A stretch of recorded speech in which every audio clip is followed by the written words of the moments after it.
when you start realizing how bad it is, it's actually kind of easy to eat the way that I do because I'm very aware of what they're doing. So I have no desire to consume those products. I have 2 young kids, 10 and 7, and I'm trying to live as healthy as I can to be strong for them. Right. And when you start eating like this, like I don't have to work out 5 times a week. I can work out once every 2 weeks and I don't really regress because my diet is so good. I can go for a run and I can come back and be like, I can't believe I just ran that far. I haven't ran in forever, but I can maintain it well. And then mentally, you just have more energy. I feel like I have a greater capacity to learn because my brain is fueled properly. A lot of people don't realize how deficient they are because they're not getting a proper diet. So even my capacity to take on new information is greater than it ever was. I feel like I'm smarter now than at any other point in my life. And it's because I'm taking care of myself.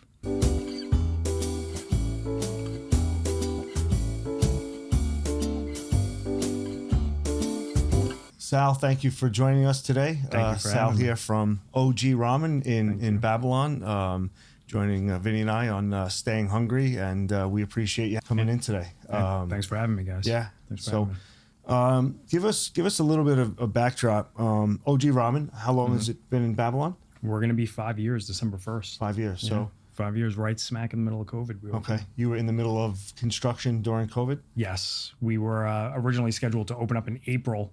So 2020 was going to be our opening date. And we ended up having to push it back. I think the lockdown started late March or early March. Yep. So right, then right around March 15th. Yeah. Right? So we had to stop in the middle of construction and got open in December when it was takeout only.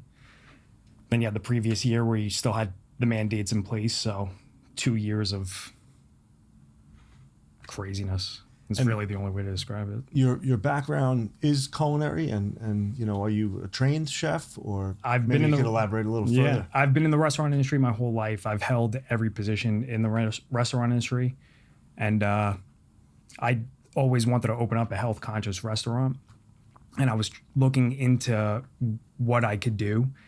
I originally came up with a concept for a pizzeria, actually. I was going to use fresh milled flour. So I wanted to get a grain mill, put the grain mill inside the restaurant behind plexiglass and get the grain sacks inside the room and mill blended flours and make a pizza concept like that. And then tried ramen for the first time 7 years ago. And then I was just like, what is this? And I just started looking into ramen and studying ramen and how they do it in Japan, and it's a very, very beautiful dish. Now, were you overseas when you tried it for the first time? I've never been there. The first time I tried it was in Florida. We went to a restaurant.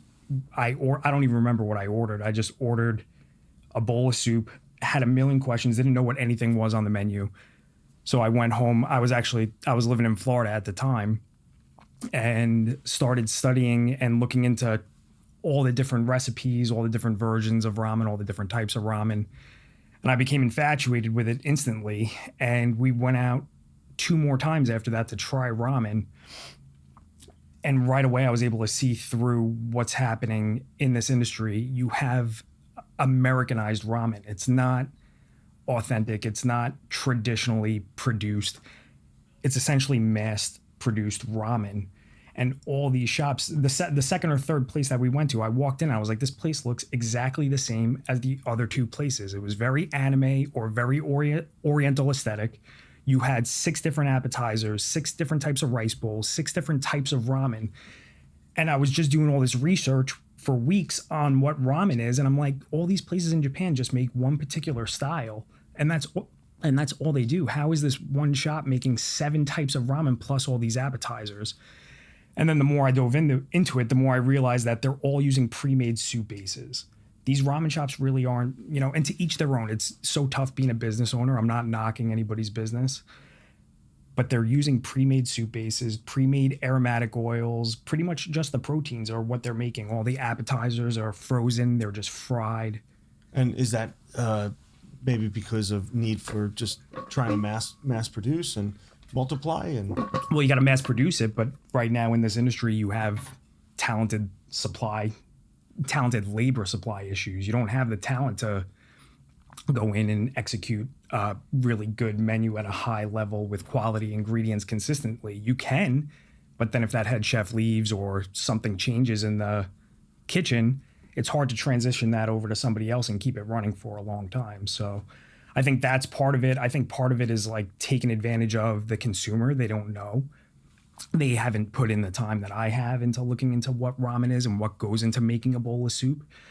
So you create this, you know, it's very time consuming too. So time consuming. That base soup, you know, I guess what do you call it? 3 days. 3 days. Yeah. It's 3 days. You have a lot of different parts with ramen. You have the 5 elements of ramen. You have the bone broth.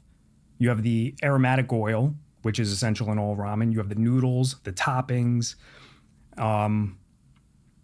It's a lot of work. You have so many different moving parts throughout the dish. And to try and time it for a bowl, it takes about 2-3 days to make. Wow. So when you see a ramen shop that's making 6-7 different types of styles of ramen, how are you making? It's almost impossible. How are you doing that? And that's the first red flag. You know right away if you walk in. I know right away. Is this going to be authentic? I know right away. You should be looking for ramen shops that make 1 or 2 styles of ramen. And that's it. I make 3 things. I make teriyaki bowls, vegetable broth ramen, and chicken broth ramen. And that's it. I have variations of those dishes, right. But I don't make maybe 7. Different I don't make proteins 7 that go into exactly different vegetable protein combinations. I don't make 7 different types of broths. And the worst part is what is going into those ingredients, like those pre-made soup bases. They have a lot of emulsifiers, coloring, thickening agents. They have sodium, MSG, sodium. They have refined cooking oils. They're very poor quality soup bases. They literally. So with those pre-made soup bases, they get a gallon of, let's just say tonkatsu soup base. They get a gallon of that soup base. They take 1 cup of that and then add 8-9 cups of water to that concentrated soup base. And now you have 10 portions of ramen broth. There's no talent in that. You can go do that. It's not hard to do, but to take the bone broth, develop your seasonings, develop the aromatic oil, even the noodles. I went back and forth with the lady that makes my noodles, Misaki. She's a sweetheart. She owns Happy Noodle out in Mount Sinai. We went back and forth about a dozen times, and I wanted to use unbleached, unbromated flour for that particular product. It's a little more difficult to work with, but it's a cleaner product in the end. It's got more flavor. So we went back and forth about a dozen times, and that's the noodle for my restaurant.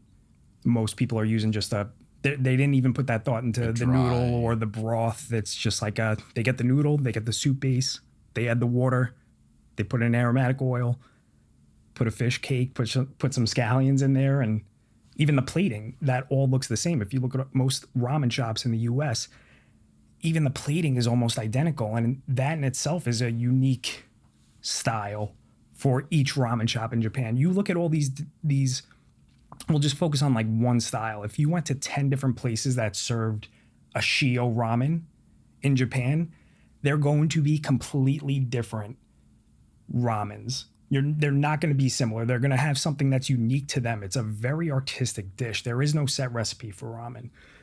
So you'll go to 10 places that make a shio ramen or a shoyu ramen or a tonkatsu ramen, and they'll be completely different. They have a different, in the way that they envision it is completely different.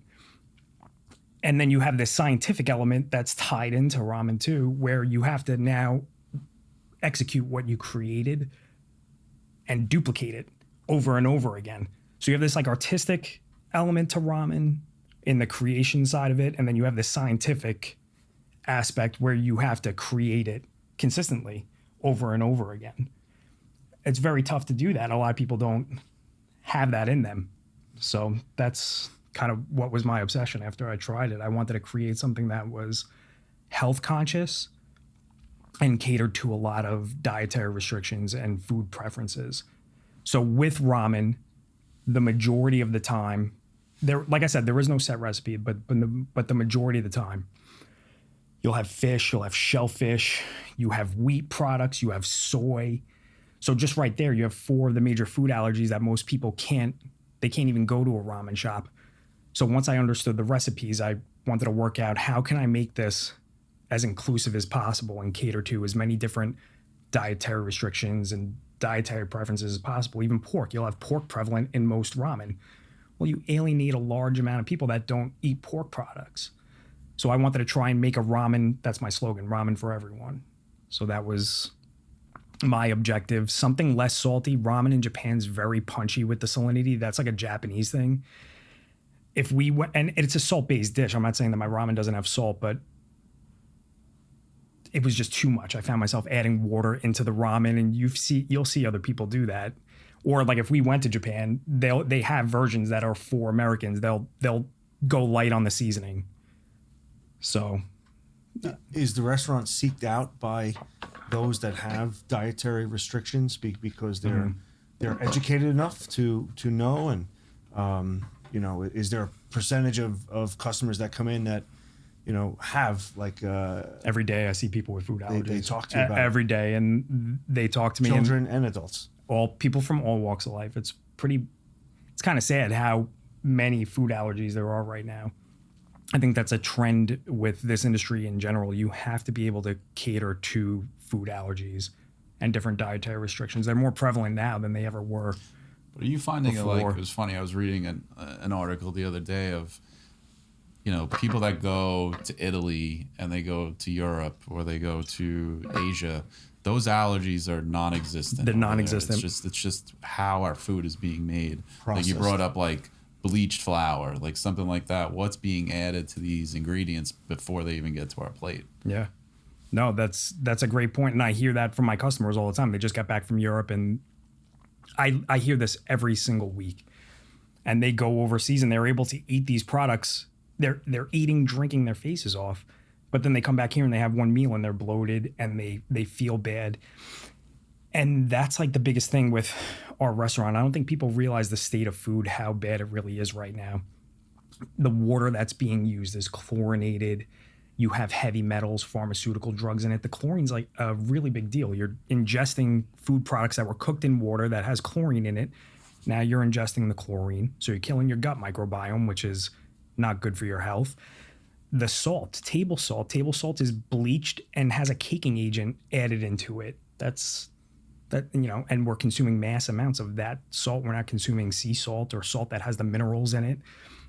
The wheat products are sprayed with glyphosate and all these other chemicals. They're genetically engineered to grow bigger berries, and then they bleach it and bromate it, and it's stripped of all the minerals.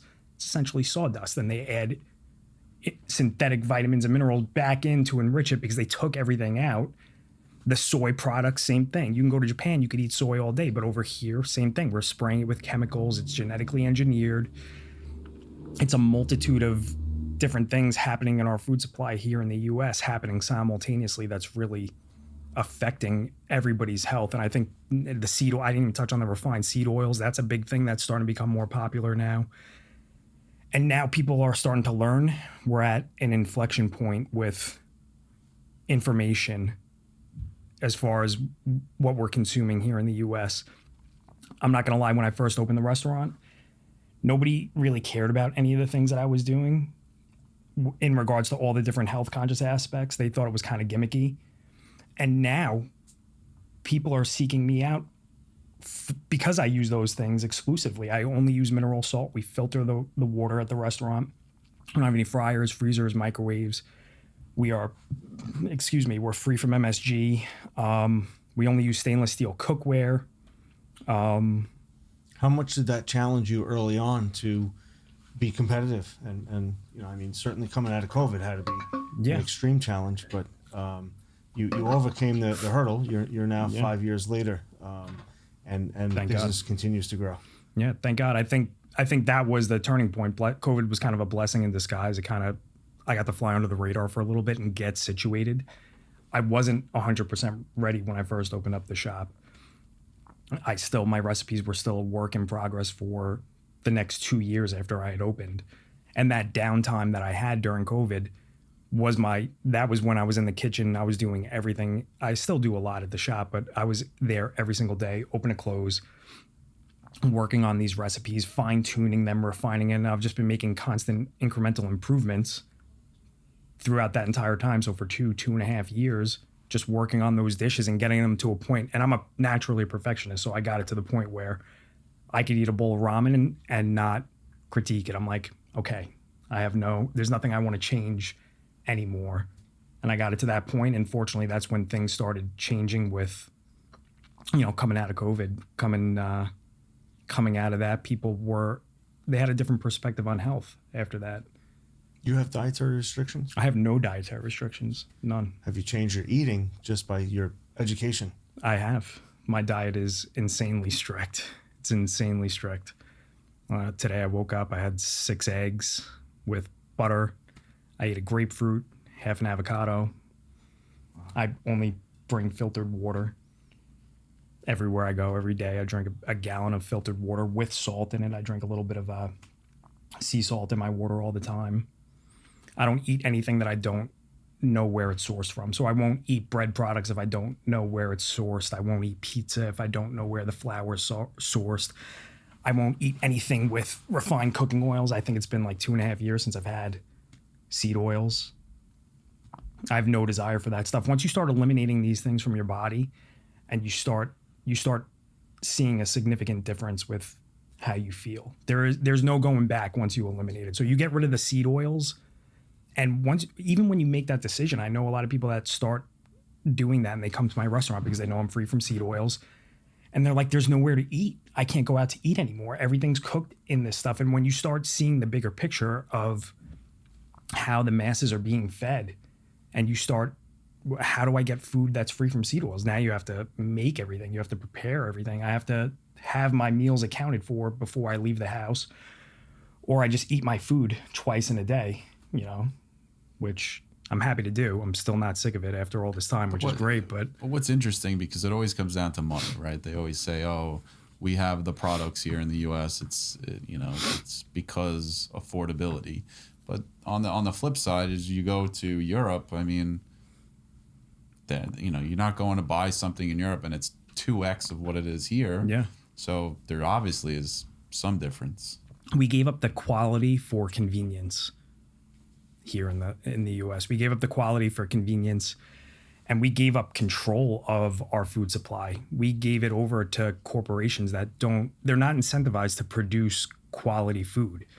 And it's all, not to sound like a conspiracy theorist, but it's all tied into, okay, if we're consuming foods that are bad for you, you're going to end up at a doctor's office, you're going to end up on pharmaceutical drugs. And it's this like cyclical rotation of, we're going to give you something to treat your ailments that could more than likely be cured by a good diet and eliminating these things. Point.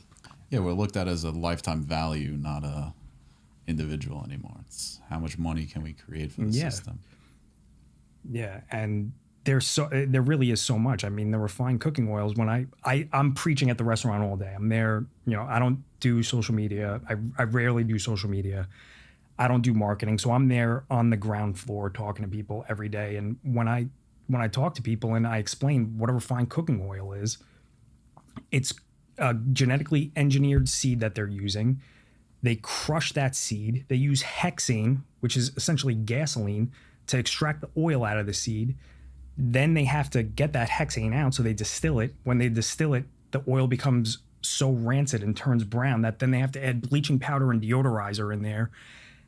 And then they don't have to test for any of the residual compounds that they use to create that vegetable oil or canola oil. And that's what everything's being cooked in. You go get eggs, vegetable oil. You go get something deep fried, canola oil or soybean oil. Pizza now, every pizza has that type of oil in it. And that's just the oil. We were talking about the flour before. The flour is a big deal. The flour's stripped of all the minerals. And when you start realizing how bad it is, it's actually kind of easy to eat like that, to eat the way that I do, because I'm very aware of what they're doing. So I have no desire to consume those products. I have 2 young kids, 10 and 7, and I'm trying to live as healthy as I can to be strong for them. Right. And when you start eating like this, like, I don't have to work out 5 times a week. I can work out once every 2 weeks, and I don't really regress because my diet is so good. I can go for a run and I can come back and be like, I can't believe I just ran that far. I haven't ran in forever, but I can maintain it well. And then mentally, you just have more energy. You have a greater capacity to, I feel like I have a greater capacity to learn because my brain is fueled properly. A lot of people don't realize how deficient they are because they're not getting a proper diet. So even my capacity to take on new information is greater than it ever was. I feel like I'm smarter now than at any other point in my life, and it's because I'm taking care of myself. So it's worth the investment. It's worth the time. It's a pain in the ass, you know, I'm not gonna lie. Like I can't go out to eat. I can't, like, there's times where I have to sit it out, you know, sometimes, you know, sometimes I'm just not eating, and that's fine. You know, it doesn't bother me. Eve, especially, like, I remember my family used to have a tradition of going to McDonald's when I was like young. When I was like, you know, almost 7, you know, oh boy, McDonald's, you know. But then I heard the whole story about like what they do to like prepare the russet Burbank potatoes to be it's bouquet, like, but super yellow. But even McDonald's food today compared to 30 years ago, it's not what it was. It's no. so, They used to cook in beef tallow. It wasn't good 30 years ago. It's even worse now. Yeah. They used to cook in beef tallow, Yeah. and they used to use those potatoes that you were talking about. That process is they harvest these potatoes and they use so much of this chemical compound. I forgot if it's called Ryder. I forgot the name of it, but they use so much of this chemical compound. They have to bring the potatoes into a warehouse to off gas for 2 weeks before they could ship them out. And yeah, if you need to interact with them, you have to use a hazmat suit. That's insane. Like, what are we doing? And why does the salt for McDonald's fries has 3 ingredients? Like, what are we doing? Like, the ketchup has like 12 ingredients. Why are we subsidizing farmers to grow this Roundup resistant corn that's in everything? We're giving our taxpayer money to farmers to grow this garbage corn that we're using as high fructose corn syrup in our drinks, in our food. It's gotten crazy. It really has. It's gotten to a point where sometimes people think that I'm on the extreme. And then when I start pointing these things out, you see them like, oh crap, like maybe I'm. Yeah, but they fall back because, like you said earlier, is the convenience aspect. It's, you know, people go, well, what am I going to go out to dinner and not eat? I know. You know, that's the major form of socialization now, is going out to eat and eating and drinking. But there are options. You just have to pick your target. And you know, you have to plan that in advance. You know. Yeah, it's like the same. We had, you know, Jackie on from Tula's a few weeks ago. She's great. You know, same type of thing. You know, when she started, a lot of the education wasn't there, but now it's like you were ahead of your curve, head of the curve, to really see that now everyone through social media is getting this education right at their fingertips of being exposed to, like, what are we really putting into our bodies. Jackie filters the water at her restaurant too. Yeah. She has a water filtration system at the restaurant too. And I don't think people realize like just what a big deal the water is. You have pharmaceutical drugs, heavy metals. I have it in my house, like, and I could feel the difference. It's unbelievable. You need to have it. The chlorine, like people, when I tell people about the chlorine, they think chlorine's safe, and it's not. It's little things over time that are destroying our bodies and our health. So you think you're just drinking tap water. You're drinking tap water. You're slowly consuming these contaminants, and you're, like I said, you're killing your gut microbiome. And now you have everybody on probiotic pills and all these different things. You don't need that. Your foods would have it if you were eating the right diet. You would have it if you were doing all the right things. You really don't have to supplement. I don't use supplements like I used to when I was in high school working out, and you don't need them. I take Shilajit in the morning. Shout out to Base Supplements. I have to shout them out. They're my boys. They come to the restaurant all the time. But I take Shilajit in the morning, and I do that because the coffee pulls the minerals out of your body. So this helps bring the minerals back in. So I take a little bit of Shilajit, and if my energy's low, I take pine pollen. That's it. Just those two things. Pine pollen's harvested in Canada. They take the pine pollen, they make like an alcohol tincture. And if my energy is low, I'll take that, and that'll help give me energy. If you have testosterone issues, you could take that. That's like I forgot the name of the term, but it's good if you're feeling low energy, the pine pollen. And I do that periodically, but the Shilajit I take every morning. That's all I do now. And only, like I said, because the coffee's pulling minerals out of our body. And then the microplastics, like I don't drink out of a plastic bottle anymore. I used to drink a case of water every single day. I completely gave that up. I'm only drinking out of glass or stainless steel. People don't realize that you go to Starbucks. Yeah. I can't remember my next question. I'm like, probably my turkey sandwich I ate is not good, and I can't remember anything. And I feel bad bringing that stuff up too, and I'm not like calling anybody out. Like, to each their own. Like, but It's like convenience. That's what it is. It's convenience. But you go to Starbucks and you get a piping hot cup of coffee in a cup. And that liner is all, people don't realize that, like the soda can liners, the plastic, Activating materials. it's literally activating the material. So now you're consuming this, and then people have low energy, low testosterone. They have all these metabolic issues. Obesity is prevalent in the United States.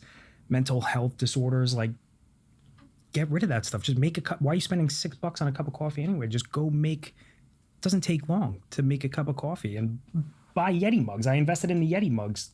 When I gave this up, it's got to be. Plastic bottles, I got to be on like 2-3 years now where I haven't had anything out of a plastic bottle. And when I made that commitment, I went and bought every size Yeti bottle. And I'm like, I'm going to always be able to have water on deck. We just went to PA for a couple days. I had plenty of water in my truck at all times, filtered from my house, reverse osmosis with sea salt. So it's annoying, but it's worth it. I guess after a little bit of effort and routine, it's not annoying. You're not even thinking about it. I had to do some stuff for the restaurant this morning. Drink the water. Oh, it's all good. It becomes second nature. It is annoying in the beginning. It really is annoying, especially when you're with other people. There's really no options to eat. But I'm at Sherry's Market down the street in Babylon 3-4 times a week. And I'm just picking up. It's actually nice once you get into a flow of it, because you're just constantly eating fresh foods that are more nutrient dense. You're not buying things that are shelf stable and they don't have as many nutrients in it. I'm eating seasonal fruits, seasonal vegetables. I'm at Babylon Meat Market 2-3 times a week picking up steaks for the restaurant, for the family. It's actually nice. It's nice to just constantly be eating fresh foods. I don't need to have a stocked, for the kids I do, but I don't need to have a stocked fridge at all times. I just need enough to get through like 2 days a day. Your kids follow the same type of stuff too? For the most part. Yeah. They're very aware. They'll ask me when I give them stuff. You start them young. That's the best part, is that they get accustomed to it.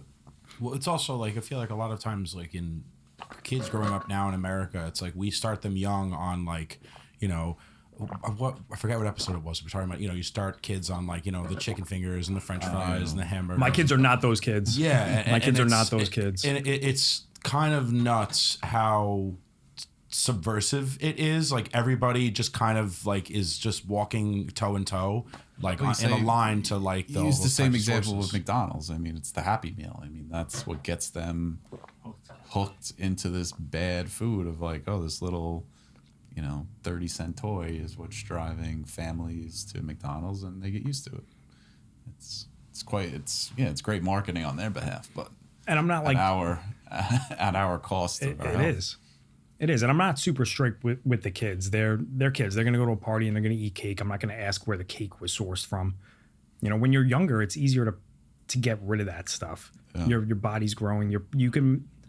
I used to live off Sour Patch Kids, and I used to get like an egg bagel with bacon and butter on it when I was younger. Like, you could do that and not gain weight and still have. I'm sure I would have been more optimized if I would have had a better diet. I'm sure I would have done better, but you don't really feel the effects as you start getting older. It can catch up to us real quick if we're not putting in any effort. So I guess we started the conversation right around COVID when you started, but take us even like further back. What got you really into the culinary life, growing up more? I actually really didn't like the restaurant industry. It's a different animal. I was good at it, but I didn't like it. And then I was a musician we were talking about this a little while before. I was a musician. I used to play all over the place. I had a CD sold in Best Buy and Hot Topic. And at the end of the day, I wanted to raise a family. I wanted to have a family of my own. And that type of lifestyle is not really conducive to that. I'm a simple guy. I just want to be around my family as much as possible. I rarely go out. I don't have a desire to party or go to clubs. I'm very like low key. And I forgot what I forgot what book I was reading, but they were saying like you should have a creative outlet, which music will always be a creative outlet in my life. And you should have something that you're good at that can make you money. And the restaurant industry kind of was that thing where I was like, you know, I can do the restaurant industry. I can be successful in this industry.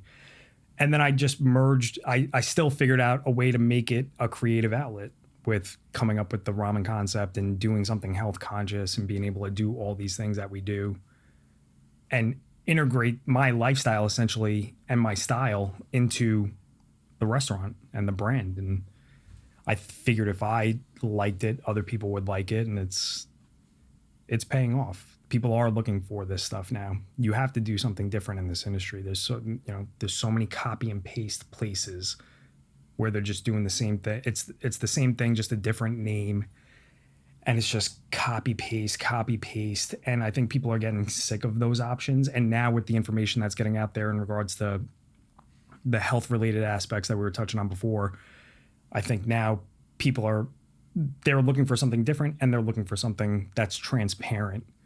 So I kind of was able to do all of that with this concept, which is cool to see it being received so well. So, go ahead. How do you feel? I know you brought it up earlier, just in regards to like the education of ramen, right? Like what is inside ramen? Sometimes it like spooks people out of being like, I don't understand what ingredients are in here. People don't know what ramen is. Stay away from it. They don't.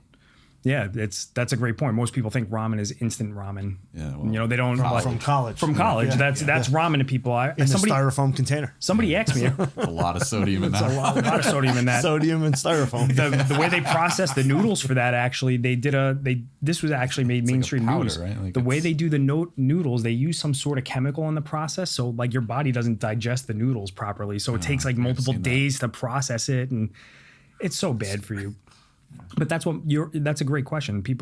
A close friend asked me, he's like, why are you going into a ramen business when you can go pick ramen up for 40 cents a pack? And I'm like, I had to explain the whole thing that I was talking about before with all the different elements and what goes into making a bowl. And when I explained that, he was like, oh, wow, I didn't realize all that goes into it.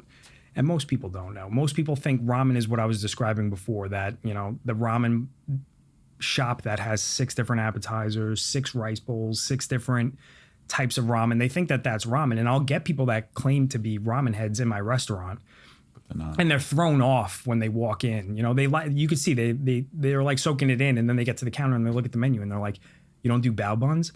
I'm like, "No, I don't do bao buns." And they're like, "Oh," I'm like, "Yeah, like ramen places, they're all using the same bun. You ever notice that they're all the exact same size? It's literally the same exact bun." And then I'm like, if you go to a place that's making them fresh, go for it. I'm sure it'll be phenomenal. I said, but most places don't. It's a pre-made bun that everybody gets. Now you're seeing them in bars. Like bars they have bao buns now and stuff like that. They added that to their food programs. Like, oh, you don't do tokiyaki? I'm like, same thing. It's a frozen octopus ball that they get, and they throw it in a deep fryer and they garnish it. And, you know, what about karaage chicken? I'm like, karaage chicken is triple fried chicken. They're not making chicken, breading it, and triple frying it. They are opening up a bag from the freezer, throwing it in the deep fryer, twice, and you're just doing the third one. Yeah, it's so Sal, that raises a point. How challenging is it for OG Ramen? Like, if you're not telling the story, your staff is, because you know, I don't know. Can anyone tell the story as good as you do? Yeah, that's definitely that's a great question. Yeah, that nobody's ever going to sell it the way that, and it's not even selling it. It's really just explaining it and articulating that, because once those people that claim to be ramen connoisseurs learn all that, you see like they're like, I had no idea. They're like, you see they're like somber when they sit down at the table, and then they get my bowl of ramen and they try it and they're like, they're blown away. They weren't expecting that. They're used to something different. And then when they start tasting all those flavors come together, and I explain the time that goes into it, you could see that they're really excited. That is one of the hurdles for the restaurant. I'm tied up working most days there. So when I'm there, obviously I get to talk to everybody. Sure. So it's, you know, they're getting it directly from the horse's mouth, which is great. But on a bigger scale, for me to open up more locations, I do have to get somebody else in there that is a brand ambassador, that can educate, but they honestly wouldn't even have to, because once my time is freed up, my plan is to be a full-time social media guy. I want to just be working on TikToks and Instagram and YouTube, because once people know, it all makes sense. Yeah, ties together. It all ties in. So that's the next step for our brand, is finding somebody that can they're not going to replace me. They're going to just take over the shifts that I'm Walk working. and talk like you. Yeah, they don't, I don't need to be taking phone orders and putting in DoorDash orders and bagging up food. I'm not saying it's beneath me. I would do whatever it takes for my brand. But you can't grow without taking those chains off. Yeah, and same thing. We're at a point right now where, like, the first few years, I am the reason that the business was able to stay afloat and get to where it is now, which was great. I had to sacrifice a lot of time away from my family. Sacrifice a lot of personal time too. You're just constantly in front of people. I don't think people realize that the toll that takes. You always have to show up no matter what. You'd be sick. You could not be feeling it. You could be having problems. All that is out the door when you walk into a restaurant. You have customers. There's no off days mentally. You have to be there 100% for them. But you're open 7 days a week? We're open 7 days a week. Yeah. The name OG? OG original. It's an original ramen concept. Yeah. Yep. Got it. Yeah. Original gangster. Are there any upcoming plans for expansion yet, or are you still trying to identify someone to come in and help and then kind of concentrate on that? I had all these grand plans when I was opening up the restaurant, and then reality sets in and COVID happens and all these things happen, supply chain issues, COVID, labor shortages, how many customers left the state in general during that time period. So I'm going with the flow. I think the right person is going to come in, and when I have that time freed up, I have all these projects outlined, ready to go, and then I can really start. These projects need my undivided attention. I can't do it all behind a counter distracted. So I could start knocking out that stuff. Do you think COVID helped accelerate your business in some way, because of the fact that, from what I know, ramen travels pretty well, right? Where the onslaught of Uber Eats, all the kind of delivery systems, you feel like if COVID didn't happen and the boom of the delivery world of what it looks like today, because it was vastly different than it was 5 years ago, helped your brand to a degree? The delivery service is that's not the main portion of our business. It's mostly dine-in. So dine-in is, during COVID, yes, we did more with takeout, but that's changing now that we don't have that going on. Now people understand that ramen is best eaten freshly prepared. There's real ramen shops that they don't even have takeout containers. Okay. So the best way to eat it is there, prepared fresh. It takes me 3 days to make a bowl, but then it takes me 3 minutes to put it all together. It travels well because I separate the broth from the noodles, so it can get to your house and you can heat the broth up, pour it over, but it's never going to be the same out of a plastic container as it is when I make it fresh for you right there on the spot. So COVID really changed, it accelerated. Well, first, people see that a restaurant survived that, and I think that's testament to what we're doing. And a lot of people see that, they're like, "Wait, you opened up 2020?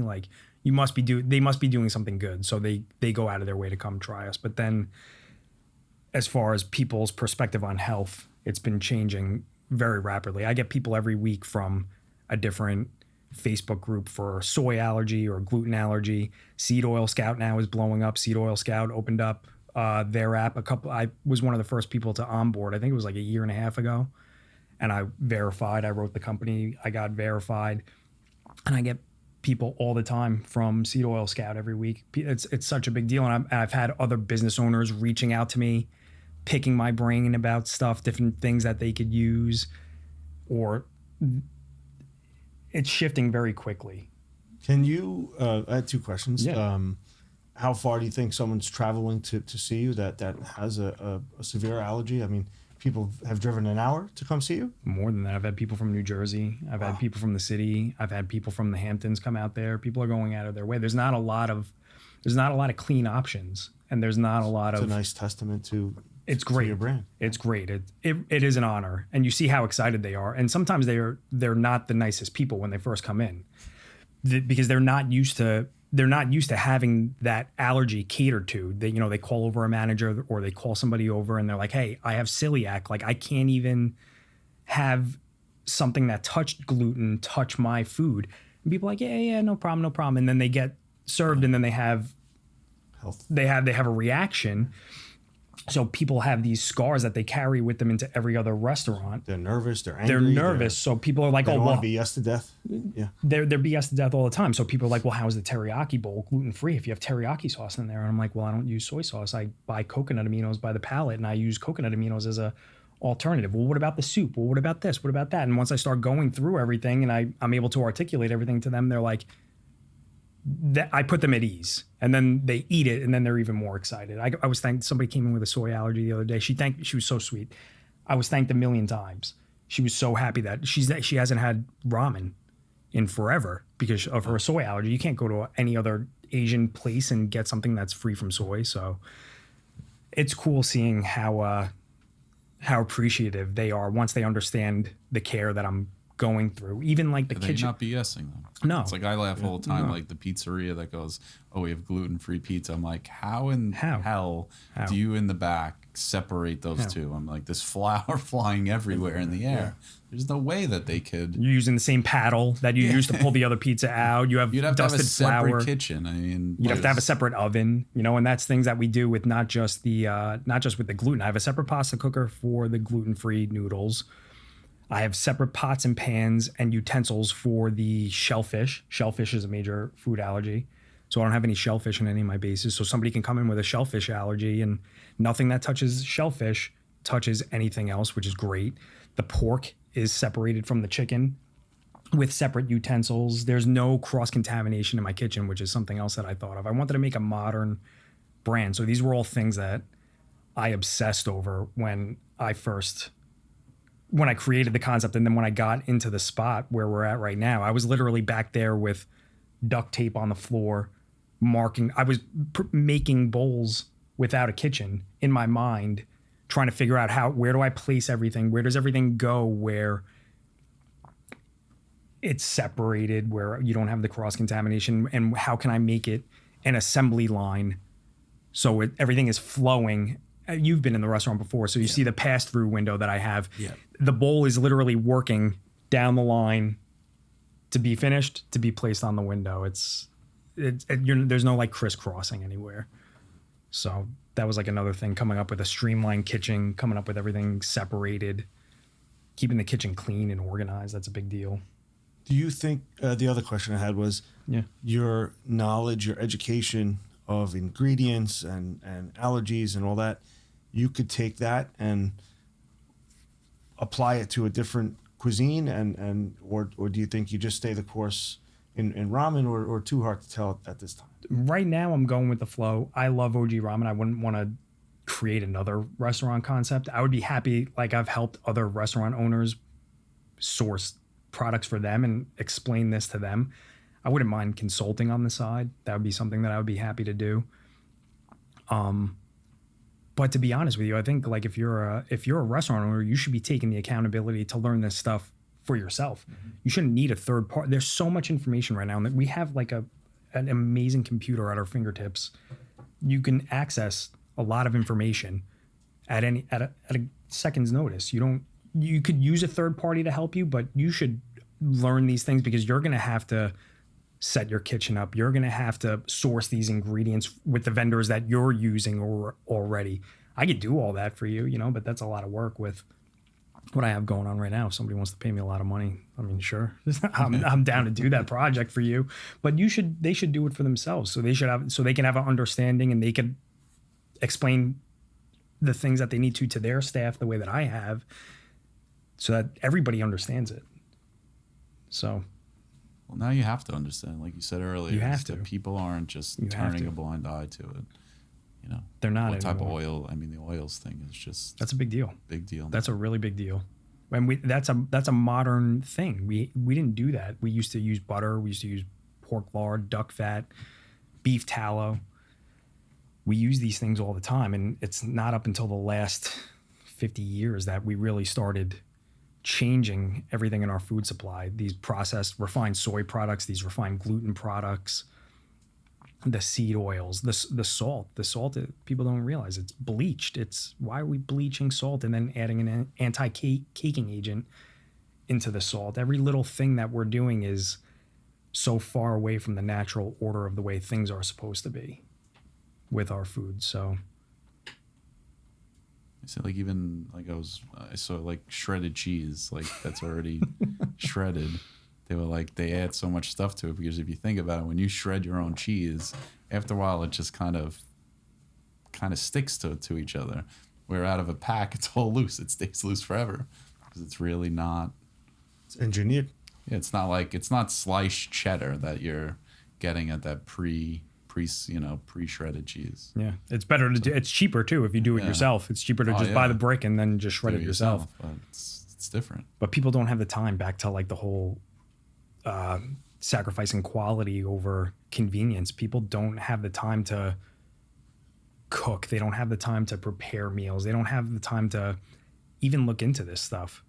So that's what we need. We need more time. We put blind faith into everybody, and people that don't care. They really don't care. Slowly just change the whole way that we live and eat and what we eat.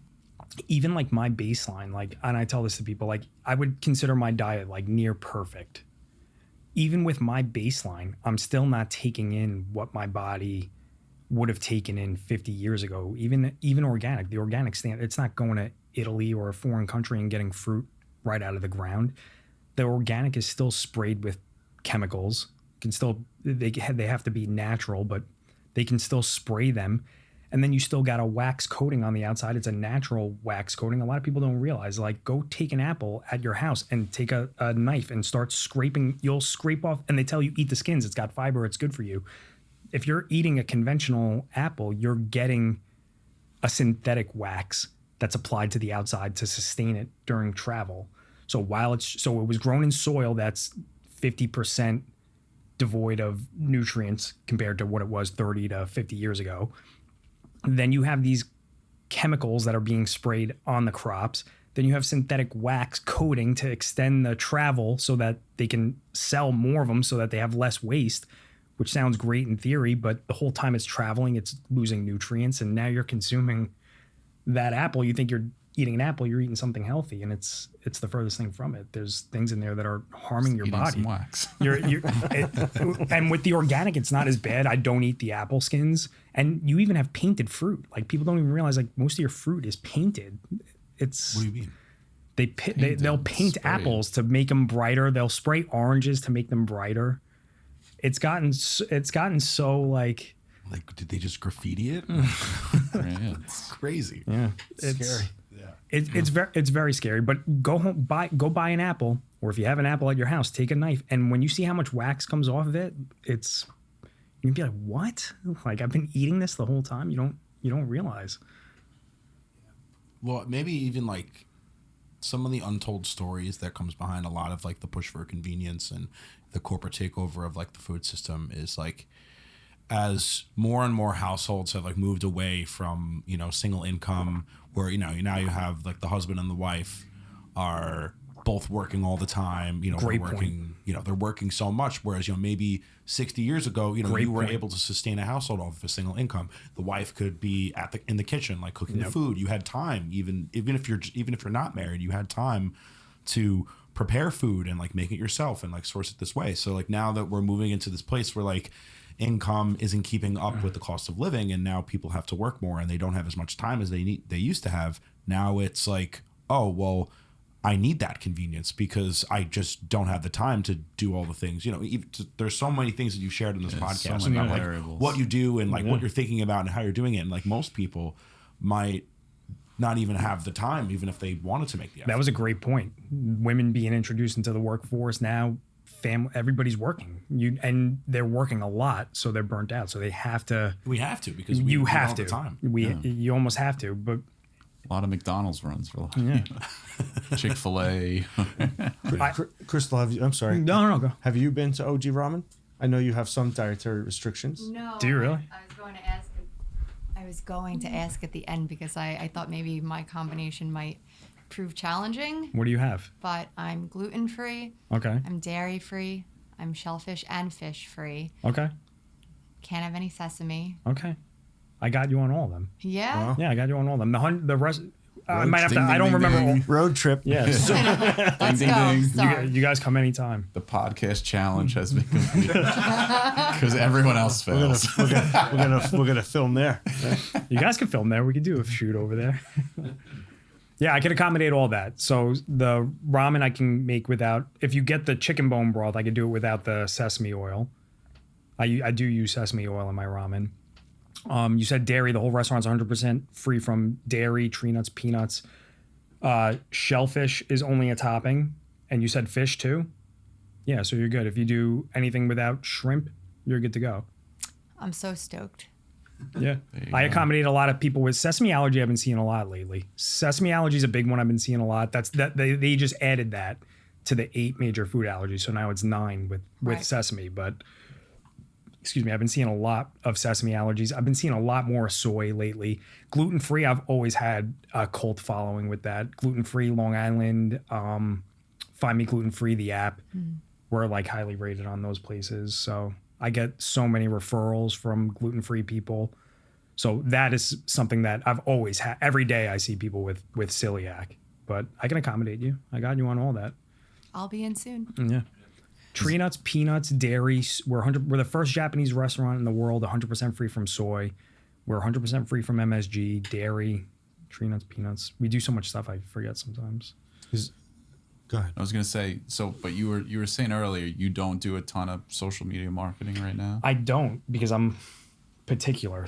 Yeah. I'm particular. There's a lot that I want to talk about, and even doing like now you don't even need high quality production for Instagram.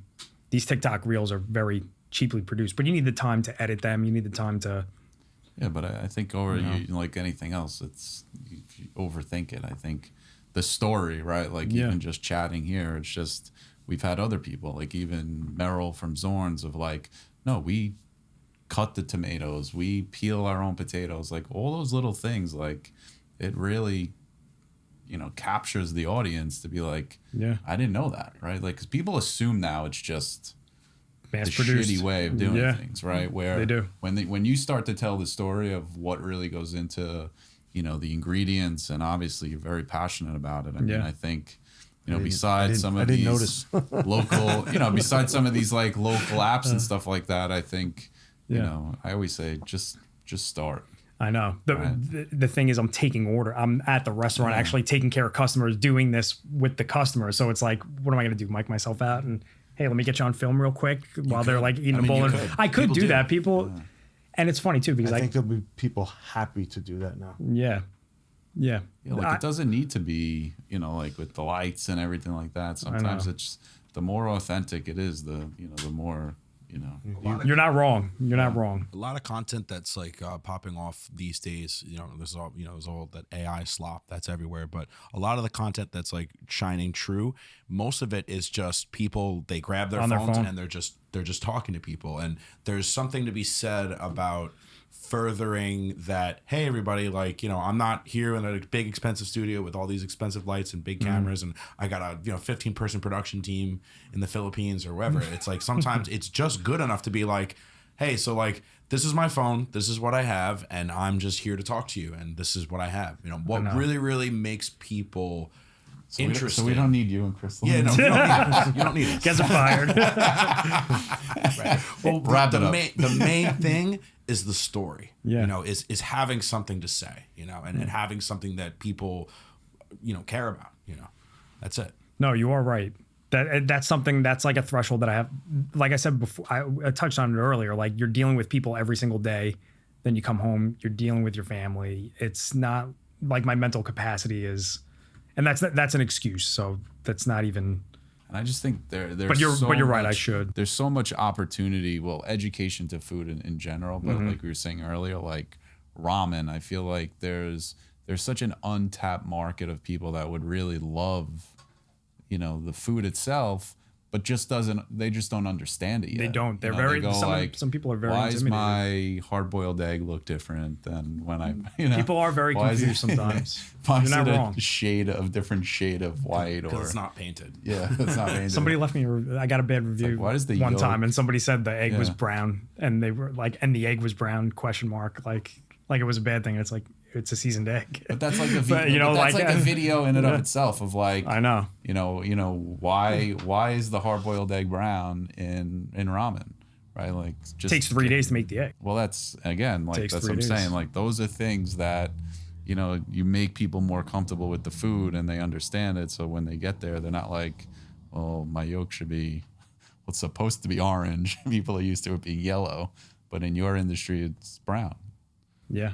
Yeah, but it's That's a hurdle that I definitely have to push through. That's been something that weighs on me all the time, especially because I'm having this conversation every day at the restaurant. So yeah, I'm always thinking I should just, but Yeah. I'm do it in the car. Yeah, do it in the car on the way there. and push and it out. I do. That is a hurdle that I have to This is overcome and start doing it. informative. I mean, I know we were going to be talking, OG Ramen, but man, we got in depth about the education of food. This is Yeah, but fantastic. you have a son that My that son has tree nut allergy. tree nut Does he really? allergies, and He has an EpiPen. Yeah. Okay. We don't believe it's airborne, but right, you don't go cross your fingers and go. I hope it's not. You Yeah. know, we're going and listen. I'm at times the biggest culprit of like, oh shoot, turning the car around. Damn, I left the EpiPen. And he's getting of an age where he's pretty much in charge of it. But we always mention to the server, and you could tell who's more educated. Yes. And not to just because if They wanna get the if you order get a in right away response or like that, something. and go if there's a problem, not your problem, my problem, and my son's going to be in distress, so it's definitely challenging. He's never had ramen before, so Okay. I Yeah, think you can come in I think anytime. we're gonna come by and see if maybe we could expand the palette and see How old is he? safely. Turning 13. Okay. Next So month. this is the age where they're interested in ramen too. You get a lot of young kids that are. My daughter's 13 and she's like, oh, can we go for ramen tonight? Can we go for ramen? Like, Whenever you all the guys time. want. There's a place near our office, and we go there. We've enjoyed it. I mean, I'm like, the flavors. I mean, We'll wait till we after cut off to Yeah. ask you if it's one of the ones that you know. I can tell in 2 seconds. keeping them nameless, but We like it. Well, we'll see. we've enjoyed it.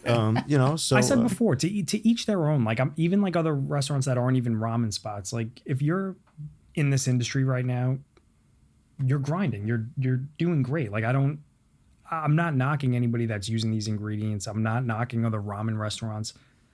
I'm really just trying to articulate what I'm doing and bring awareness to what we're consuming. But if you're a restaurant owner in this day and age, you're crushing it. It's not easy. So I don't wish harm against anybody else. I don't want you control what you can control. And, I control what I and it's control. working very well. I do what I do. It's extremely different from what everybody else is doing in the restaurant industry. It's extremely different to what everybody in the ramen industry is doing. There could be 3 more ramen shops that open up down the street. I'm not concerned. I'm not, unless somebody starts doing a soy-free ramen place like me, but I'm the first to market with that. So everybody would know right away where they got the idea for that from. Yeah. So You remind me of Bobby from Vincent's with that statement, essentially where he's very aware of his competition, but he's not worried about them. Yeah. And because he controls what he can control, and what product you're pushing out, and your education to your consumer base is bar none. Thank you. I mean, really, Thank it's you. unbelievable. How big of a staff do you have?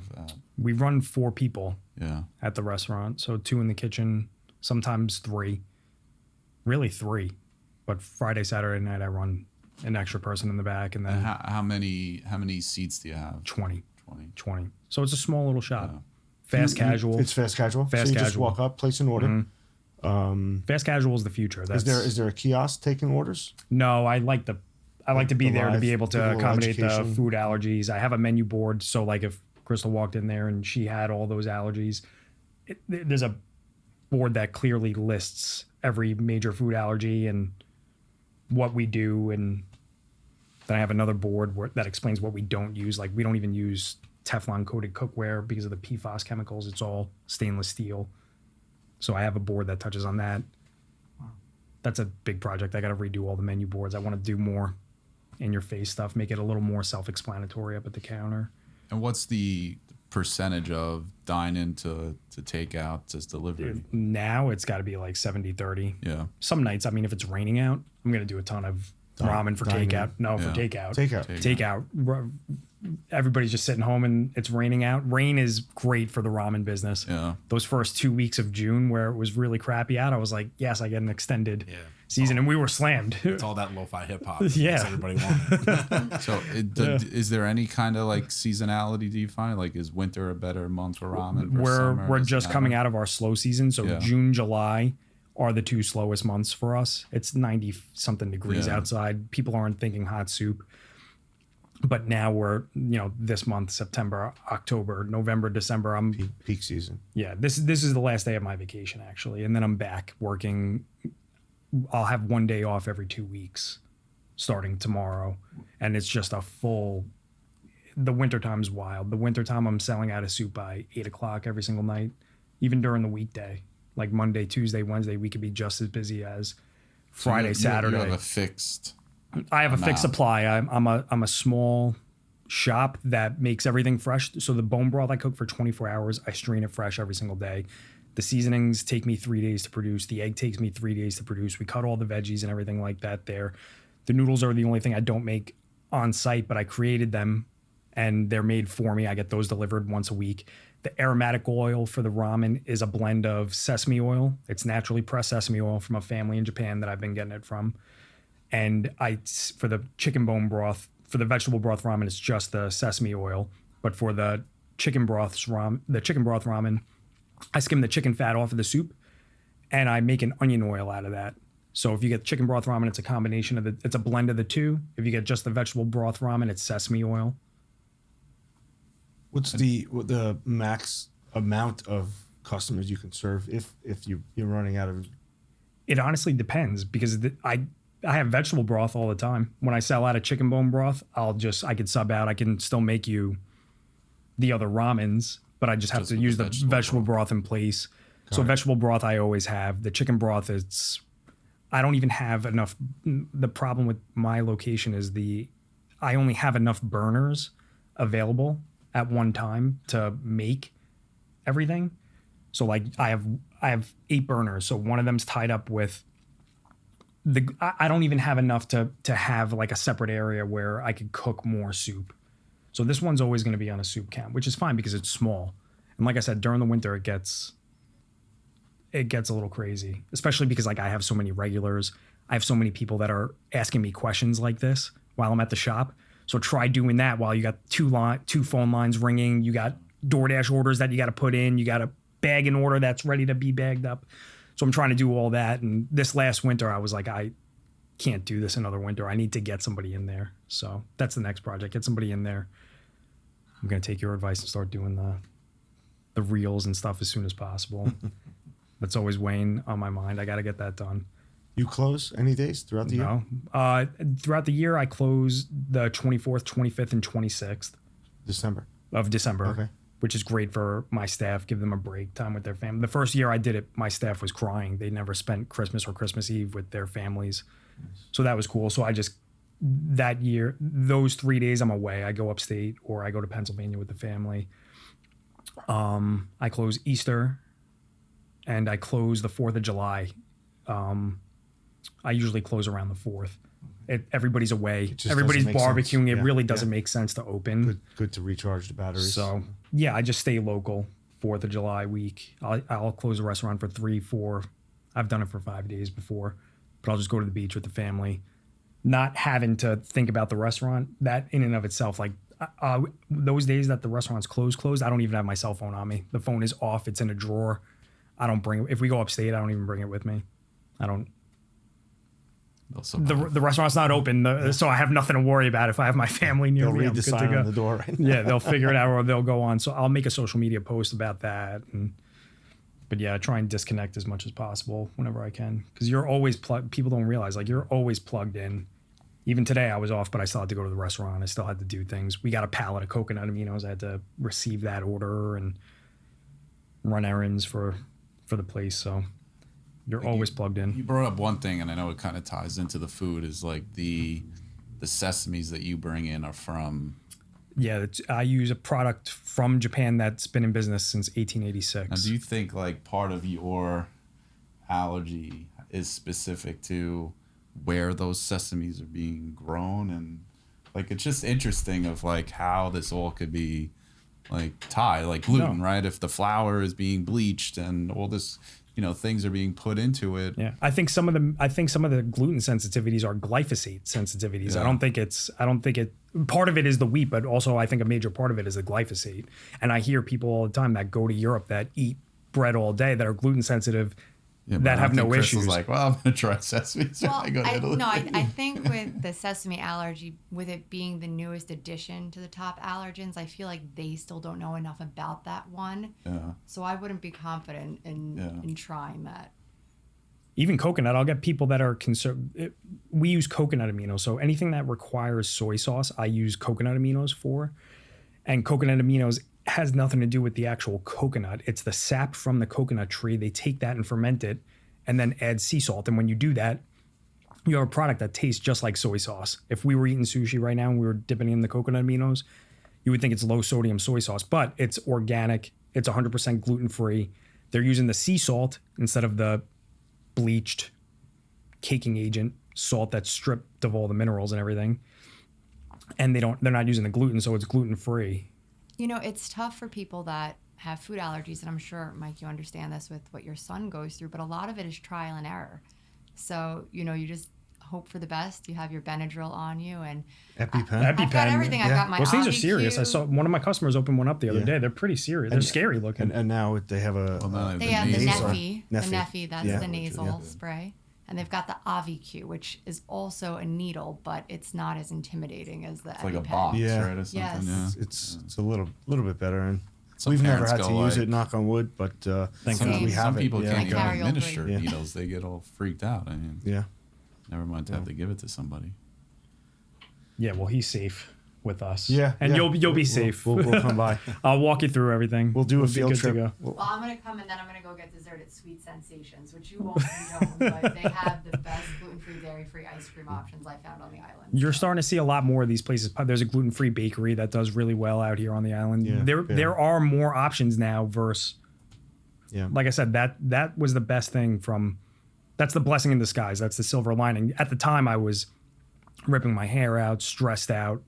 Yeah, because You like know, you it's- mentioned it earlier, with like it's the kids specifically, right? It's like they go to the birthday party, everyone else is eating pizza, everyone else is eating cupcakes, Yeah. and then your kid can't, right? Or you got to go get another cupcake for them, and because they have the allergy, it's just That's tough for the food allergy. Yeah, with the that food and you know allergies. what? I'm sitting here and again, as my son is getting older, it's getting not necessarily easier, but I think just more of an understanding, more preparation. He understands it, but I felt terrible sometimes taking him to a birthday party and then like everybody else was eating that and then he's eating, something else, or someone,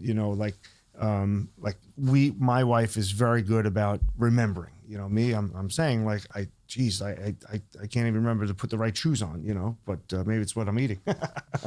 If you start cutting that stuff out, I guarantee you'll feel an immediate difference, and then there's no going back. Right. There's no going back once you start doing it. I tell people it sucks in the beginning, but once you start, But You it's can't go backwards. having an allergy, like it's scary it's for the tough, kids. and you feel It's scary for them when they're like, they're like, oh, you can't eat that, and then then kids ask each other like, why can't you eat this cupcake, and they don't even know how to explain it to them. he's but aware though, right, that it's serious, so he doesn't just eat something that somebody gives him. He is very, very good about it, and That's good. We just did blood work for him, and he's gonna, get tested to see, is it still as significant as it was? We're trying to educate ourselves, but it's nice to see, and I'm gonna certainly take him over and Bring him by anytime. see if it's you a grow cuisine out. to enjoy. My younger brother was like allergic. I want to say to everything. I mean, it was whole milk, shellfish, berries, chocolate. It's so wild. It was crazy, but I think he's grown out of just about everything. Your allergies are recent, or that you've had them for a long time? No, so I was going to actually just say that you're better off having Young. food allergies as a child because you are likely to outgrow them. But if you peanut butter. develop them as an adult, you're just more likely to develop more with age. Got it. So weird. Interesting. Yeah. Oh, great. So to answer your question, Less no, than I didn't Samini. always have food allergies. It's So they're recent. They started probably like in my mid-20s, and I've just been developing more and more.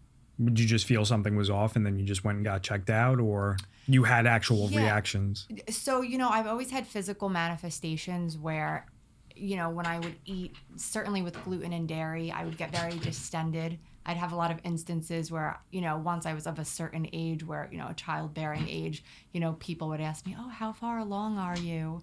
I'm like, I'm not. It's a gluten baby, Yeah. So very visible Symptoms. depending on my diet. So I've had to make a lot of changes. You have a lot. I You know. have a lot. It's tough. Well, we got you whenever you guys are ready to come by. And unlike you, Mike, my husband is very unforgiving about it. He'll feast right in front of me and have no remorse while I'm eating some grilled chicken and white rice. Gotcha. So Sal, thank you for coming on. Thank you, this guys. was really fun, you, educational, guys. and certainly looking forward to come seeing you at the shop. And Yeah, let me know when you guys are ready. Yeah. I'll make sure I'm there. We'll give you a buzz. Well, it seems like you're there most of the time. So After this odds is the end of my are- vacation. After today, I Odds have are one day we'll off probably every run 2 into you. weeks. We So we know where to find you. yeah, I'll be there. I'll be there. Thank you for having me, guys. I Yeah, appreciate thank it. you. No, Thank you appreciate for it. sharing. Thanks for yeah, coming on. hopefully this will help someone listening and drive some customers over to see you. Thank you, guys. I appreciate that. Cool. Awesome. Thank you. Thank you, guys.